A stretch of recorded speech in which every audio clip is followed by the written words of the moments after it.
আসসালামু আলাইকুম। আমি আরব আমিরাত থেকে আব্দুল আজিজ। মেধার ভিত্তিতে সরকারি চাকরি পাবে 93% মানুষ, 5% মুক্তিযোদ্ধার কোটা, 1% পঙ্গুদের জন্য, 1% তৃতীয় লিঙ্গের জন্য। তাহলে এখন কথা হচ্ছে, যদি মুক্তিযোদ্ধার কোটা রাখতে হয় আপনাকে, তাহলে প্রবাসীর কোটা কেন নয়? প্রবাসীরা কি কোনো অবদান রাখতেছে না? প্রবাসীরা বছরের পর বছর আপনার দেশ চালাইতেছে।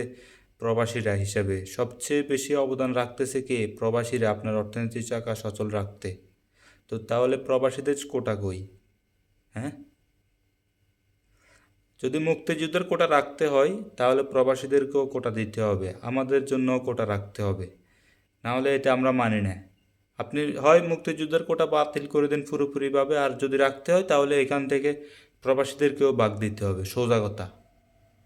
প্রবাসীরা দেশে যায়, আপনি দেশে গেলে এয়ারপোর্টে বিভিন্ন ধরনের হেনস্থার শিকার বছরের পর বছর হয়ে আসতেছে। তারা মনে করেন কোনো কার্টুন নিয়ে আমার প্রবাসী ভাইরা যায়, তো কার্টুন নিয়ে গেলে এয়ারপোর্টে আপনারা কার্টুন খুলে জিনিসপত্র নিয়ে যান, মানে বছরের পর বছর হেনস্থার শিকার হয়ে আসতেছে, কোনো উদ্যোগ নাই, কোনো কিছু নাই, কোনো সরকারি ব্যবস্থাপনা নাই। এটা কি? প্রবাসীরা কি? এবার আপনি বুঝেন, রেমিটেন্স পাঠানো 7-8 দিন বন্ধ করে দেওয়ার পরে রীতিমতো বাটে নিয়ে খোঁজা শুরু করে দিয়েছেন, প্লিজ রেমিটেন্স ভিক্ষা দেন, রেমিটেন্স ভিক্ষা দেন। লজ্জা থাকা উচিত মিয়া আপনাদের।